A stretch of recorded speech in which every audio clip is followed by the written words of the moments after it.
Hello guys, welcome back to the second part of this series. How you guys doing? It's so good to have you all here with me. I'm sure from the last particular episode you're able to pick one or two things you've started working on your mind. And I forgot to mention in the last video that in case you need someone to help you, probably you need someone to talk to, you need practical steps, you need monitoring. I can be a monitoring spirit once in a while.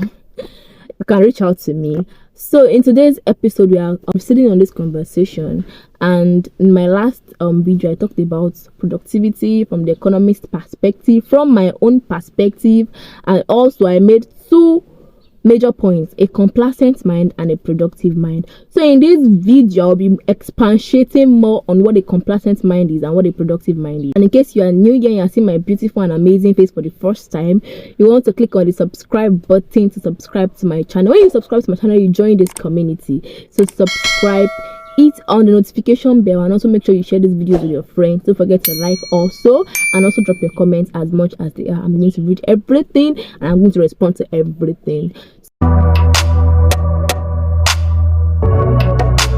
You have access to enter some people's mind right now. You will find all sorts of thoughts, all sorts of imaginations, all sorts of mental pictures, completed projects, some that have not even started yet, but it is in their mind. It's very good to have mental pictures. I mean, it's like a prerequisite in you fulfilling your dreams, bringing your dreams to reality. But really, why does those things just stay in your mental picture? Why is it so costly to bring them to reality? Productivity in this video is exploring your full potential in time, consistency, and most importantly, discipline. Complacent mind and a productive mind. I said in my last video that a complacent mind is always seeing problems, not always seeing possibilities. It's always giving excuses. Why have you not done this? You're always having something to say. You don't like to take responsibility for your actions. You're always blaming the other person. You're always blaming on same forces. Why are you where you are currently? Because when they gave birth to me, this and that. That's a complacent mind. While a productive mind, amidst problems, not that they don't have problems, they have problems. In fact, they have problems equals to what a complacent mind would have, or even more than what a complacent mind would have. But they have the mind of always seeing possibilities in the midst of their problems, always going for solving the problems and reaching out for the solutions to the problems. Now, signs to know whether you have a complacent mind or you have a productive mind. For someone with a complacent mind, the first sign is that you have unrealistic thoughts. One of the things I forgot to mention in my last video is the fact that I have a book I've written on this subject. It has not been officially published yet, so don't ask me for the link. I haven't published it yet because I'm not yet done that. But I'm about to make reference to something I wrote in my book right now as an example, which is why I mentioned it. So you guys should watch out for that book. It's a whole piece that it's like a lot. It means a lot to me because I wrote it, and this is the first time I'm talking about it publicly. So that particular book, amidst every of my books, means a lot to me because it's like it took a whole force for me to write it. So I made an example in that book. Let's say, for example, so people dream a lot. As a child, I don't dream, but I've heard people dream a lot. So for example, someone with a dream of they see themselves like flying. I believe I can fly. You see yourself flying in your dream, and when you wake up, of course, you wake up to the reality of the world. You can't fly. Like, you cannot fly. But when you begin to now daydream flying, you are not making any realistic you're not making any realistic thoughts, because how can you fly? Are you a bird? Are you an aeroplane? Only if you enter jet, that's when you will fly. You as a person, you cannot fly, but you're not seeing yourself in the sky doing like this. It's so unrealistic. So people have a lot of unrealistic thoughts. That's a complacent mind. In my complacent, you're not thinking realistically. You're not being realistic. Just as simple as that. So the first thing for a person who is complacent is that they have unrealistic thoughts.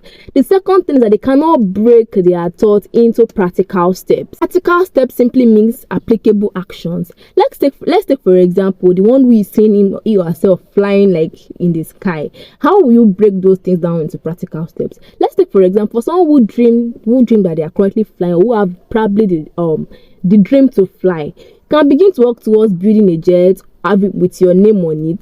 So if that is flying, my name is flying, I'm flying too. Or start working towards I have to enter an aeroplane, I have to have my own private jet and everything. That's realistic thoughts. Then you begin to break them down into what does it cost to have a jet? What does it cost to have an aeroplane? What does it cost to have an helicopter?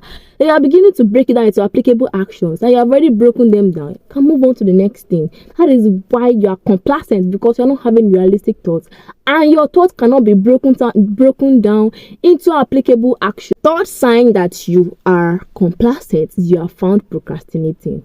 Procrastination does not bring any results. Just in case you don't know, procrastination does not bring any results. I don't think I need to draw more on procrastination because it's an obvious truth. It doesn't bring any result. Like, there's no end to procrastination. You just procrastinate and the thing is left undone. At the end of the day, someone acting in your own dream, someone acting in your own what I want to become in the future. The person did not steal your script, just that the person was intentional about their life and was able to take practical steps. So as a complacent mind, you are found procrastinating every single time. Oh, I should wash my clothes. And I would like to say, the truth is that when it comes to productivity, like I said earlier in my last video, you don't just jump to being a productive person. If you cannot be productive with yourself, then you cannot be productive with anything. If you cannot be intentional and you cannot be disciplined to washing your own clothes, cleaning your own room. So people like to say that when I become CEO of so and so company, and when I become the owner of this and the owner of that, then I'm going to do this and I'm going to do that. And this same person, their room is dirty, they have not cleaned it. They cannot get up and clean it. They have a basket full of clothes that they have not washed for the past 2 months or for the past 1 month. Everything is just scattered everywhere. They cannot do it. Not like they are busy, but they just keep procrastinating and they just keep blazing up. I think this is the next tip on a complacent mind, or maybe another tip to productivity that I need to chip in. If you cannot be productive and do well when no one is watching you, you don't have the right mind to work and you don't have the right mind to productivity. And the truth, if you get to that place that you're aiming at, you are not still going to be productive. So if your room is dirty and you are watching this and you have been saying for the past 1 month, I'll clean, this is the time for you to clean, and this time for you to be intentional about cleaning your room. If you have a basket full of clothes for like 2 months I have not washed, I keep saying I'll wash, this is the right time for you to go and wash it. Thank you. Signs to know you have a productive mind and you have a disciplined mind. The first one is you think structurally. Just like the opposite of a complacent mind. You think structurally. You don't think like you see yourself flying in the sky. You think like you see yourself developing innovations that will fly in the sky. Number 2, you make things easy for yourself by taking step-by-step actions. For example, you want to start a business and you don't just jump at saying that I want to get the biggest gadget. Let's say you want to start a baking business and you want to buy the biggest oven in the whole world, like as a starter. How is that even possible? It's so complacent. So you make your research so well. You make your research, you research. You search. You check out people that are doing what you are doing. If you can reach out to them, you reach out to them. If you can't reach out to them, you watch them and try and see ways you can replicate what they are doing into what you are about to start. And you make research, like you make a lot of research and you just start, you take it step by step, do it one by one, and don't just jump into the big picture. You want to take it step by step. And the third and last tip for a productive mind is that they are easily motivated. They are not pressured. When they see someone doing what they are currently doing, they're not the ones that will see 51 reasons why this person is not doing it rightly. They're not the ones that would be eager to see the person's mistake. They're the ones that will be eager to pick the lessons. They're the ones that will be eager to reach out to the person. They're not the ones that will be quick to beef the person. They're the ones that will be able to reach out to the person and tell them they love what they are doing and probably watch them to be able to see how they can replicate what they are doing and even do it better. The complacent person will see the person who is doing what they want to do, what they want, and they have not even started yet. Like, the other person who is productive will not beef the person who is doing what they are doing, what they want to do, and they will not even see the person as a threat. They would rather be motivated and be willing to reach out to the person and be willing to learn and drink from the person. They will be open to, honoring the person. And a disciplined mind, like I said, also see possibilities. They don't see excuse. They don't see impossibilities. They see possibilities. Their mind is full of possibilities. So beyond just painting mental picture, beyond just daydreaming and night dreaming, live dreaming and everything dreaming, there's a right position of mind for you to sustain, to be able to achieve that thing you've always been dreaming about. Some of you have been dreaming since childhood, when you were 5 years old.